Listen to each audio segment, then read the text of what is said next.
Hello guys, ये हमारी आज वेज पुलाव की मेकिंग बन रही है। आज वेज पुलाव का ऑर्डर है। ये काजू फ्राई हो रहे हैं हमारे,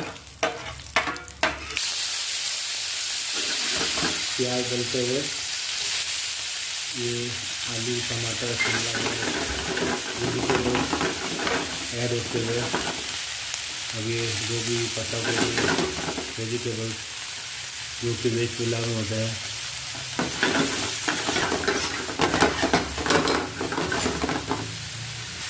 ये हमारे सीक्रेट मसाले जो भी डल रहे हैं।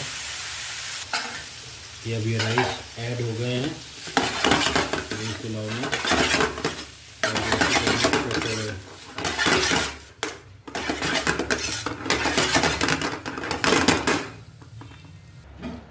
हाँ जी, ये हमारा रेडी है वेज पुलाव।